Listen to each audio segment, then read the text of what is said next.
છે તો એ કપિલ શર્મા બને છે. વ્યક્તિ એમ કે છે કે હું વાળ કાપવા માંગુ, કેટલા પડાવ આવે છે, એ આપણી જિમ્મેદારી છે. એનો આપણે સામનો કેવી રીતે કરવો, એમાં સફળ એવા પણ માણસો જોયા છે જે બીજાના કહેવાથી અથવા તો ઉલામણી વાત ઉડવાથી પોતાના લીધેલા નિર્ણય પર બદલી Motivational.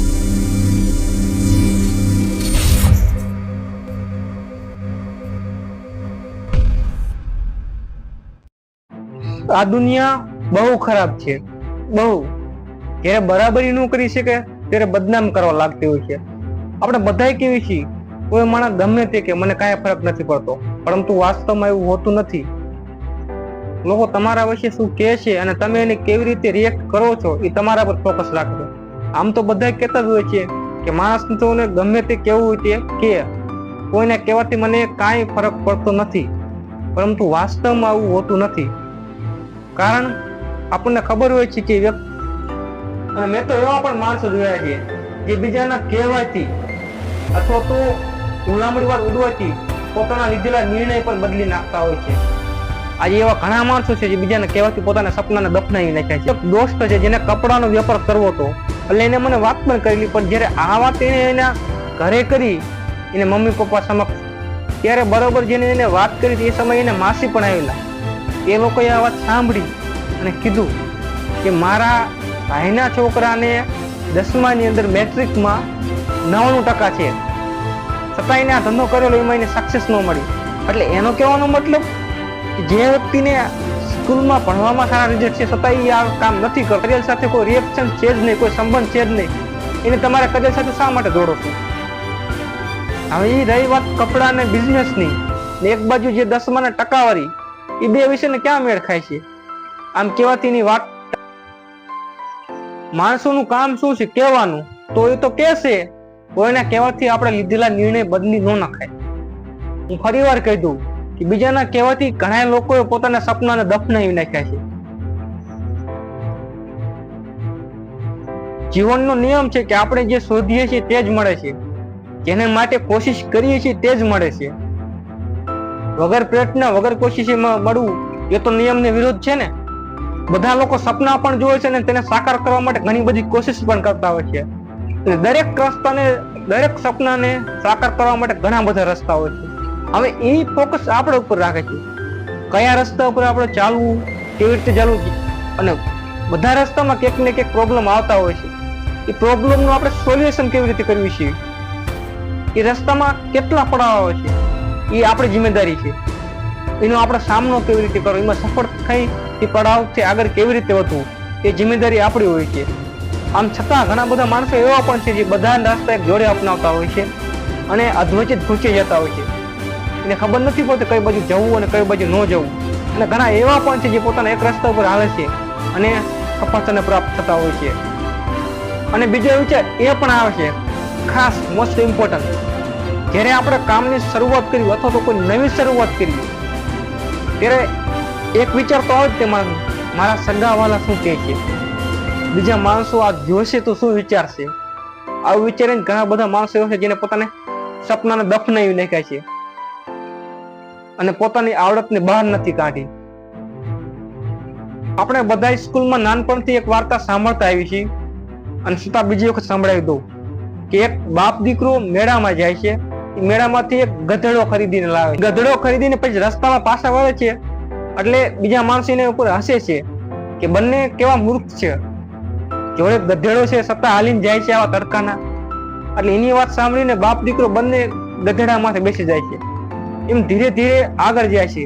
ગામની બહાર નીકળતા બીજા માણસો એને ભેગા થાય છે, એ લોકો હસવા મળે છે. બે કેવા નિર્દય છે. આ વૃદ્ધ ગધેડા ઉપર બેસીને બચારો થાકી જાય છે આવા તડકાના. એની વાત સાંભળી અને પિતા નીચે ઉતરી જાય છે અને ગધેડાને દોરીને હરી આગળ હાલવા લાગે છે. સ્ત્રીઓ મળે છે સ્વામી, તે પણ એની મજાક ઉડાડે છે કે આ દીકરો કેટલો નિર્દય છે, વૃદ્ધ નિર્દય છે, જે વૃદ્ધ બાપ નીચે હાલીને જાય છે તડકાનો અને દીકરો ગધેડા ઉપર સવારી કરે છે, એની મજા લે છે. એ વાત સાંભળી અને દીકરો નીચે ઉતરી જાય છે, એની પિતાને ગધેડામાંથી બેવાડે છે અને પોતે ગધેડાની રાસ લઈને આગળ હાલતો થાય છે. એમ કરતા કરતા થોડે દૂર આગળ હાલે છે અને બીજું ગામડું આવે છે, ત્યાં થોડાક માણસો બેઠા હોય છે, એટલે એ એની મજાક ઉડાડે છે કે આ બાપ કેટલો નિર્દય છે, જે પોતાના બાળકની નીચે હકાવે છે અને ખુદ ગધેડામાંથી બેઠો છે, એને શરમ નહીં આવતી હોય? આ વાત સાંભળી ખુદ પણ નીચે ઉતરી જાય છે અને બંનેથી ગધેડાને ઉઠાવી લે છે. બંને ગધેડાને ઉઠાવી લે છે. આમ કરતા કરતા જયારે પોતાના ગામમાં પહોંચે છે ત્યારે બધા વચ્ચે હાસ્ય પાત્ર થાય છે કે બંને કેટલા મૂર્ખ છે. જોડે ગધેડો છે તેને માંથી બેસવાની જગ્યાએ એને ઉઠાવીને આવે છે. એટલે આ વાત જેને ગામના ઝાપે બેઠેલા વડીલને વાત કરે છે કે રસ્તામાં શું શું બન્યું અને જેને કારણે આ ગધેડો ખંભે ઉપાડ્યો. એ લોકો વડીલ એની વાત સાંભળીને કહે છે કે તમે હાસ્ય પાત્ર બનવાનું મોટું કારણ એ છે કે તમે બીજા માણસોની વાત સાંભળી. તમે તમારું મનનું નહીં પણ બીજા માણસે કહે એમ તમે કર્યું. મોટું હાસ્ય પાત્ર બનવાનું કારણ એ છે તમારું. આજે કોઈ છોકરો એવું કે મારે લોકોને હસાવા છે, મારે કોમેડી કરવી છે, તો હું એને માવતરીની પરમિશન આપશે ને મા બાપ? ના. શું કારણ? શું કે છે એને કે સારું ભણ, કે લખ વાંચ, ડોક્ટર બોક્ટર બન, એન્જિનિયર બન, સારી ટકાવારી લાવ તો સારી જિંદગી જીવી શકે. એને માવતરને શું ખબર કે આની અંદર કેટલી આવડત છે, શું ક્વોલિટી છે, આ કયા ફિલ્ડનો માસ્ટર છે? એ તો માત્ર તમને જ ખબર છે ને. આપણી અંદર શું આવડત છે માત્ર આપણને જ ખબર હોય છે, નહીં તો આપણા માવતરને ન કોઈ બીજાને. આપણે કયા ફિલ્ડના ખેલાડી છીએ એ આપણને જ ખબર હોય છે. જે પોતાનો સ્વતંત્ર નિર્ણય લે છે કે મારે હસવું છે અને લોકોને હસાવા છે, તો એ કપિલ શર્મા બને છે. તે ટીમ કે છે કે હું વાળ કાપવા માંગુ છું, તો એ જાવદ આઈ બની જાય છે. માત્ર એક જ વાળ કાપવાના, તમે કોઈ વાળ કાપી દેશે, સારી એવી ડિઝાઇન પાડી દે, પણ એક જ વાળ કાપવાના 10,000 રૂપિયા ફ્રીજીની. પણ ક્યારે એ પોતાનો સ્વતંત્ર નિર્ણય લઈ શકે ત્યારે. મારે રમવું છે, મને રમવાનો શોખ છે. જે પોતાનો સ્વતંત્ર નિર્ણય લઈ શકે છે તે. મને રમવાનો શોખ છે તો તે ધોની બને, રોહિત શર્મા બને, વિરાટ કોહલી બને, નિરજા ચોપડા જે ભાલા ફેંકનો બેસ્ટ ખેલાડી, જે પોતાનો સ્વતંત્ર નિર્ણય લેનારા મુક્કેબાજ મેરી કોમ, મહિલા બેડમિન્ટન ખેલાડી પીવી સિંધુ. મને હોકી રમવાનો શોખ છે ત્યારે એ ધ્યાનચંદ બને છે.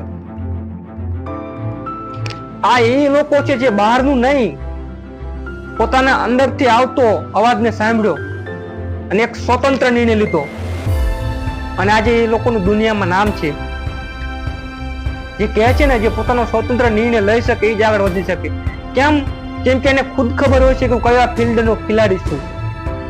આ એ લોકો છે જે દુનિયાની માન્યતાને પલટાવી નાખી, આખા નિયમને પલટાવી નાખ્યા અને એને વિરુદ્ધ જઈને એને કામ કર્યું છે. કેમ ન થઈ શકે? શા માટે ન થઈ શકે? શું કારણે ન થઈ શકે?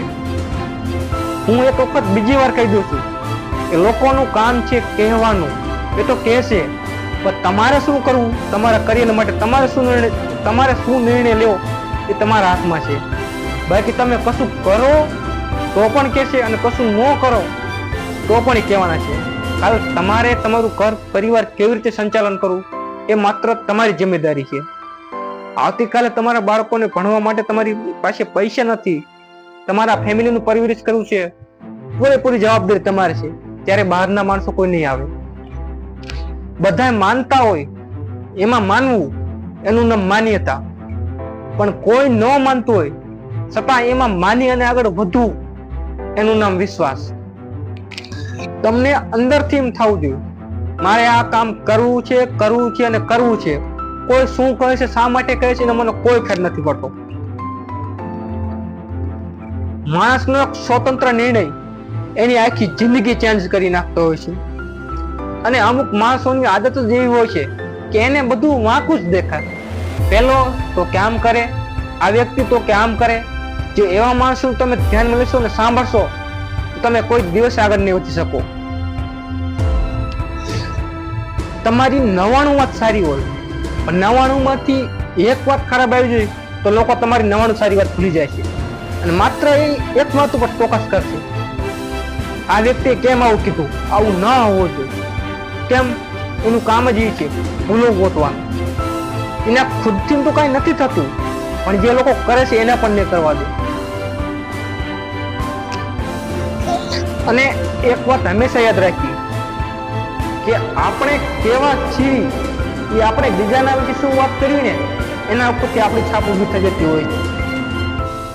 તમારી અંદર એક બીજ છે, એને તમારા સ્વતંત્ર નિર્ણયથી તમે વિકસાવી શકો છો. એ જ્યાં સુધી નાનો છોડ છે ને ત્યાં સુધી તમારે એની સંભાળ લેવી પડશે. પરંતુ એક વખત મોટું ઘટાદાર વૃક્ષ બની ગયું પછી તમારે એની સંભાળ લેવાની જરૂર નહીં પડે. એ એની જાતે જ ફળ આપતું થઈ જાય છે. એ બધી પરિસ્થિતિનો સામનો કરી શકશે. પણ જ્યાં સુધી છોડ છે ત્યાં સુધી તમારે એની પર નજર રાખવી પડશે, બહારના વાતાવરણની, બહારના કડવા શબ્દોની, કે જે એની પર તમારા માઇન્ડ પર અસર ન કરે, જેથી છોડ વિકસી શકે. આ ઈ રોગ છે જેને ઘણા બધાના સપના દફનાવી નાખ્યા છે. શું કે છે લોકો, સબસે બડા રોગ ક્યાં કહેગે લોગ.